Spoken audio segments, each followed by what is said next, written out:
Hey, what's up, y'all? It's your boy KJ, the host of the broadcast podcast SL Sports Language, giving you the livest, latest news about sports. And hey, I'll put it to you like this: you got an opinion on what I say? Debate me about it. You disagree with what I say? Debate me about it. Hold on. If you don't like what I said, debate me about it! Speaking of debate me about it, put in the comment section. Hold on, the comment section? Yeah, that's right. Like, comment, subscribe, so you can get your latest news and information about sports on SL Sports Language. So, I just first off want to say thank you for the subscribers. We're on the road to 1,000. Keep telling your friends about me, KJ Sports Language. And here we go. So this topic of the day, we're gonna switch it up to the NBA, or back to the NBA, my favorite, sport. We got to talk about my man Trae Young, number 11. Ice in my veins, 3-point shooter, sharp shooter, you know what I mean? And the topic is about his extension, or his possible extension, but the Atlanta Hawks, they're not giving him an extension.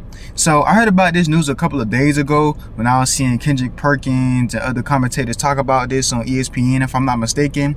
And they was talking about how Atlanta Hawks not doing an extension. So let's talk about the facts. You know my videos, we do a little bit of facts, and then we go into the opinion. That's where you can debate me about it, if you know what I mean. For all my returning subscribers, viewers. And if you're new to this, hey, you're going to be true to this. So with Trae Young, the facts are this. He's a multi-time All-Star. Came into the league doing this thing, bringing in the fanfare back to the Atlanta Hawks, because before Trae Young, Atlanta Hawks was on the downside. We know about the Mutombos back in the 90s. We know about the Jeff Teague, Josh Smith, the Kent Bazemores, I forgot that dude. He had number 26. He was like the 3-point shooter back then. Then we had DeMar Carroll, who was another 3-point shooter, Al Horford, that whole if I'm not mistaken, yeah, it was the 2015 run when LeBron came back home to Cleveland and they met them in the East Conference Finals, if I'm not mistaken. Then they got knocked off. But yeah, I just feel like this team, the Atlanta Hawks, so you got my main man Trae Young. He's the point guard. He's coming in. He took on the leading role. It's his team. No matter how you like it, no matter how you want to put it, it's Trae Young's Atlanta Hawks. He's the leader of the team. He led them to the playoffs with supporting roles, with supporting cast, supporting teammates. I guess you can say co-star, besides, in my opinion, DeJounte Murray, which he's with the Pelicans now, which I don't know where that we're wrong at. But the facts are this. Reading Sports Illustrated, reading CBS Sports, on one hand, they're saying that Trae Young allegedly doesn't want to engage into an extension. Then on the other hand, when I was reading CBS Sports, they're saying that Trae Young is disappointed that the Atlanta Hawks haven't made any whispers or connotations or hints that they're going to do an extension. So now you had this debate in the sports media: should Trae Young get paid?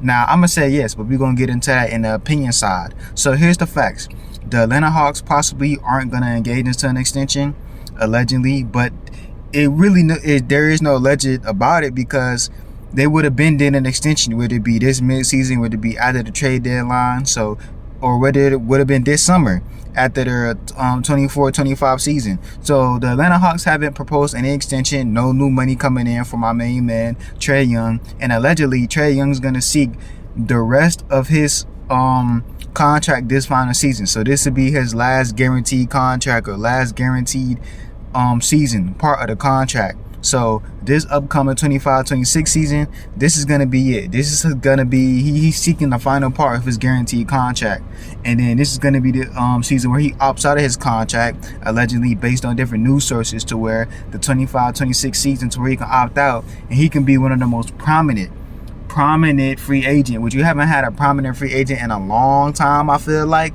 Even though there's been a couple of free agents here and there, but this would be a prominent free agent, because Trae Young is still in his prime, or nearly hitting his prime. He's still a great shooter, 3-point specialist, can be the next Steph Curry, could be the next best point guard MVP, possibly. He can move the ball around, and he can help your team win. We've seen that with the Atlanta Hawks. We've seen what he did in that season when he took them to the New York Knicks in that playoff series and knocked them out.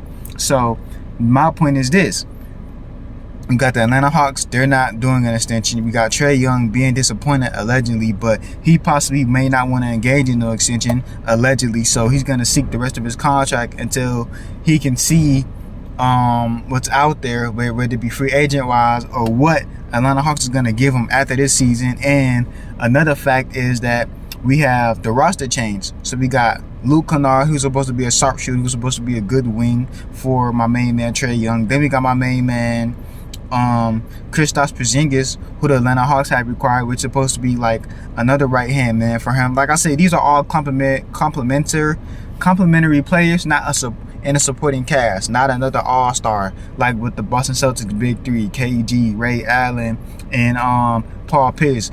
Also with Rajon Rondo, so you can arguably make a big four, not with the Miami big three. You know what I mean? The Miami Heat with LeBron, Chris Bosh, and Dwayne Wade, or like how when you can say Cleveland did with LeBron and Kyrie Irving when LeBron came back, or like how you can say AD and LeBron, or like how you can say if we was to take it back to the 90s, Sean Kemp, Gary Payton, which that started through the draft, you know what I mean, or Kobe Bryant and my main man Shaquille O'Neal. So you get the picture that I'm trying to put.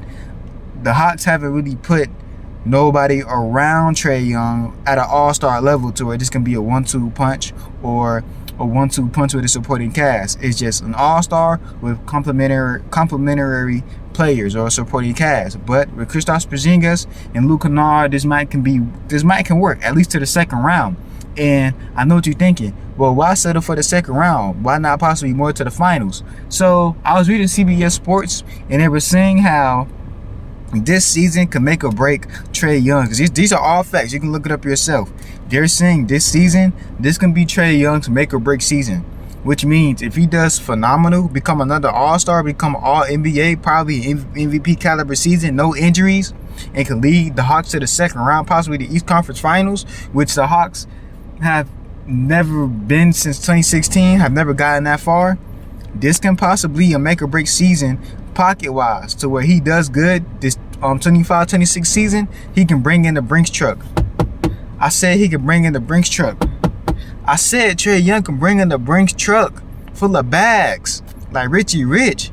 So if Trae, maybe this is why Trae Young, my opinion now, because like I said, there's two sides of the fence. They're saying Trae Young is disappointed that the Atlanta Hawks have brought up an extension, but then they're saying Trae Young doesn't want to engage in an extension. So if it's true that Trae Young doesn't want to engage in an extension, he's possibly doing this by letting the Hawks know, wait till this season, then I can renegotiate. Because what if he signed an extension and then this season he has a better season?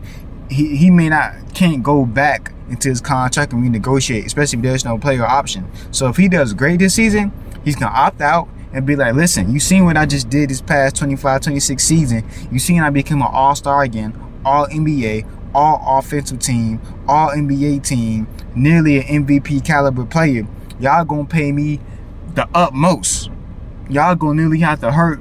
They gonna have to break the cap space for this man Trae Young if he does great, like Allen Iverson did for the Sixers. So that could be possibly the reason. So that's another fact. Trae Young this season has to be a good season. Now they're alleging that Trae Young has no excuses now with this roster. We're gonna get into that when I get to the opinion side. I feel a little different about that. But I'll say this. Trae Young does deserve the money, and I feel like Trae Young has put Atlanta on the map. Now, another reason why this may sting and hurt Trae Young, like in terms of the Atlanta Hawks not mentioning an extension or not bringing up an extension, which may make Trae Young feel some type of way. When I was doing my research on this topic, you know what I mean, and presenting it to you guys, it's very interesting how at this past season, when certain players was traded to different teams, this summer, nearly after they just got to the team, they got an extension. De'Aaron Fox, you know how I feel about him getting an extension. I don't feel like he should be getting paid all that money when he just got to the team, but he gets an extension. And you can watch that video I already posted it a couple of days ago with De'Aaron Fox breaking the bank with the San Antonio Spurs. Go check it out on Sports Language. So go check that video out. But De'Aaron Fox just got an extension, and he just got to the San Antonio Spurs after the trade deadline. Then we got Luka Doncic. He just got to the Lakers, and he got an extension after the trade deadline. And Trae Young doesn't get traded. He's been with the team since day one, they're saying he can have he's inclined to have a Hall of Fame season with the way he's going. It's just so happened the team's that he's surrounded by is not that good. But he doesn't get an extension. He doesn't get an offer an extension. There's no whispers of him getting an extension, especially him filling out the arena. So that's pretty interesting. So that's the last part of the factual part of this video that I want to bring up. De'Aaron Fox get an extension. Luka Doncic get an extension. And they just got to the teams. Trae Young hasn't got traded or hasn't wanting to lead the Atlanta Hawks, which an intel or a insider by the name of Fisker, I was reading on Sports Illustrated, he made a statement saying that, you can look this up yourself, he made a statement that Trae Young doesn't want to leave Atlanta. He has no intention trying to leave. But so a lot of players did. Let's go to the NFL side. Deion Sanders said in his documentary he never wanted to leave Atlanta. But he had to do what he had to do, not only to make a point, but to showcase that he's worth more than Atlanta was trying to offer him. He wanted to finish his career in Atlanta, but he couldn't stay because they wasn't trying to offer him what San Francisco 49ers was offering him. And they went to the Super Bowl with the fighting 49ers. So if they don't give Trae Young no money, no extension after the season, because he's going to have a great season, it's just going to be hard with the type of roster that he has. He's going to dip whether he wants to leave or not, to prove a point. I need that money and I deserve that money. Now let's get into the opinions. Atlanta Hawks, y'all need to pay Trae Young. He's valuable. He's a great point guard. He knows what he's doing. And he's the only one that's taking y'all to the playoffs with the type of playing style that he has. The Atlanta Hawks will be a fool if they don't pay Trae Young his money. Because if they don't, it will be one of the greatest regrets ever. Think about it. Who else besides Trae Young in an Atlanta Hawks jersey has brung a sense of, sports magic in Atlanta? And yeah, Jeff Teague was that guy back in the day. Josh Smith was that guy back in the day. Al Horford was that guy back in the day. Don't get me wrong. But I feel like Trae Young in Atlanta Hawks jersey is equivalent to Michael Vick in a Atlanta Falcons jersey. It sounds crazy, but I said what I said. Trae Young in an Atlanta Hawks jersey is equivalent to Michael Vick in a Atlanta Falcons jersey. And here's why I say that. When Trae Young came into the league, a lot of people was like, man, even including myself, to me, Trae Young, I used to never want to watch him all the time back when he was playing for Oklahoma because he just kept putting up them threes. It got to a point where I'm like, bro, this is ridiculous. But he came into the league, the second coming of Steph Curry, and guess what? He adjusted. He didn't become no bust. He became an all-star, became a sharpshooter. He led the team to the playoffs and knocked out the Knicks. And now it's the same playoff series that the Knicks haven't been to the playoffs in a minute. So, I mean, what more can you ask for? The man just need key pieces. And remember, I was going to revert back to how I feel about this roster. And, people are alleging that he has no excuses since you got Luke Kennard and Kristaps Porzingis. Kristaps Porzingis is good. He brings veteranship to the team, but he's all right. He's not really that guy. Yeah, you can throw the ball to him. He going to get his points, but I don't know. Luke Kennard, I got to do my research. He's not on my radar of, you bring a good player. He's more of a supporting cast. I wouldn't even call him a complimentary player. He's more of a supporting cast, so I guess. And both of these dudes aren't DeJounte Murray. I feel like, okay, if you still had DeJounte Murray, Kristaps Porzingis, Luke Kennard, then we may be on to something. Then we may be on to like this Indiana Pacers type of team to where they make a Cinderella run. But Trae Young is going to have an all-star season no matter what. And, in order to have an all-star season, your team has to win. Your team has to win. Especially in order to have an MVP caliber season. Now, he can have an MVP caliber season, but not necessarily win an MVP. He may not be the MVP finalist. They may just, you know, have whispers or talk about him and be like, man, like he's having an MVP season, but he may not be an MVP finalist because there may be other better guys that maybe make it to being an MVP finalist and then of course getting an MVP. But he's still gonna have a great season. I feel like it's just the roster that he has is okay at best. It's a B- at best. You know what I mean? But they can still make some shake in the East Coast. You still got to think about the Boston Celtics. You still got to think about the Miami Heat when they get on their feet with the greatness of a Coach Eric Spoelstra. You still got to think about the Milwaukee Bucks, even though Giannis and his team been on a rough end. But you still got to think about the Knicks. They want they get back. You still got to think about the Indiana Pacers. They want they get back. They may go on a revenge tour. You know, on a revenge tour, trying to get back to the finals. So the Atlanta Hawks still got teams stacked against them. Now, can they still be a top 5, top 6 Eastern Conference team? Yes. So as long as Trae Young does his part and lead his team, you know what I mean, and can galvanize the team with his point guard special abilities to the playoffs, second round, maybe Eastern Conference Finals, he's gonna be bringing in the Brinks truck. He's going to be bringing in the Brinks truck. But the Atlanta Hawks, after this season, especially if Trae Young doesn't miss any games, plays well, they going to have to pay that man. They're going to have to pay that man. They saying at least 300 or something million and 60 or 70 guaranteed. If I was Trae Young, if the Spurs is paying my main man, De'Aaron Fox, 400 or something million, Trae Young, after this season, he needs to go to the front office and tell them De'Aaron Fox getting paid this amount. I know I'm better than him. Pay me that amount plus more. Pay me 450 million and 80 guaranteed. I would hit him with that. Because that's how some of these players really be getting their money. They be using these other players as they measuring stick. They be using these other players and making comparisons saying this dude getting paid money, I should be getting paid that. Let's do a history check. If y'all really NBA fans, y'all can look this up. When Shaquille O'Neal was on the Magic, he didn't want to lead the Magic. He said it himself until he was watching ESPN. Oh, Alonzo Mourning becoming a $100 million man in South Florida, the West Palm Beach Post. Shaquille O'Neal said, hold on. We just made it to the finals. I took Orlando to the finals. I took Orlando to the playoffs for these past years. I was the Rookie of the Year. I'm balling out.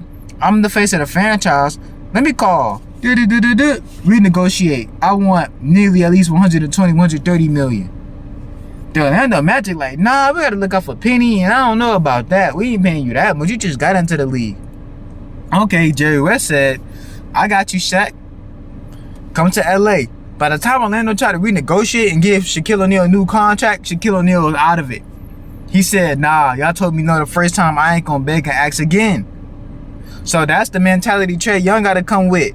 After he has this great season, because he's gonna have a great season, even though this team is mediocre, he's gonna have a great season.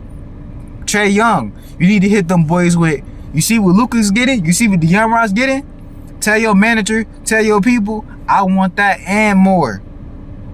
And if not, I'm out. Deuces. Y'all can be a struggling team without me. Because without Trae Young, they gonna struggle. They gonna struggle. So, Atlanta Hawks, y'all need to pay that man. And if y'all don't, Atlanta, y'all can blame the front office. Y'all can blame the GM. Y'all can blame the organization for losing Trae Young, Atlanta's prince. Atlanta's second coming of Michael Vick being the favorite son in Atlanta. Because remember, Michael Vick's situation was different, you know, legal wise. But, you know, he made it through. I ain't gonna bring that up. That brother doing his thing, becoming the coach of Norfolk State, if I'm not mistaken. So shout out to Mike Vick. Do your thing, my brother. But remember, Michael Vick was Atlanta's Falcons. He was the prince of the city. He was Atlanta's favorite son. And guess what? It paid off. Atlanta Falcons gave him that major extension back in the day. If you know, you know. So if Atlanta Hawks, you see that this is your number one player. You see that he took on a leadership role. You see that people are coming to watch him do his thing. And he's becoming Atlanta's favorite son. You see more and more jerseys. Think about it. I'm seeing Trae Young jerseys ever since he got into the league. Trae Young jerseys. We haven't seen that yet. Jeff Teague jersey sales was doing this thing. Okay, Josh Smith, I would say, was up there in terms of Atlanta jerseys. Up there being sold. You get what I'm trying to say? So y'all gonna have to pay that man his money. If not, Atlanta's gonna lose out on a legendary Hall of Fame player. Atlanta's gonna lose out the fans, the city, and Atlanta's gonna go back to being mediocre or being trash. Let's just face it. Y'all haven't had a great player since, like a great Hall of Fame caliber type player since, I mean, we could talk about my main man, if I'm not mistaken, Dominique Wilkins. Has a statue and everything. Josh Smith, great. Jeff Teague, great. Is loved in the city. But Trae Young can be that. He's the one. He turned this franchise all the way around. So that's my take on this Trae Young. You know what I mean? Not getting an extension or working towards to get an extension. How I feel about this. But yeah, like always, it's your host KJ, the host of the Broadcast Podcast, SL Sports Language, giving you the livest, latest information about sports. And let me put it to you like this: if you don't like what I say or disagree with what I say or have an opinion, let me break it down. If you have an opinion, debate me about it. If you disagree with what I say, debate me about it. Hold on. If you don't like what I said, debate me about it. Speaking of debate me about it, put it in the comment section. Hold on, the comment section, like, comment, subscribe. And hey, it's your boy KJ. I'm out.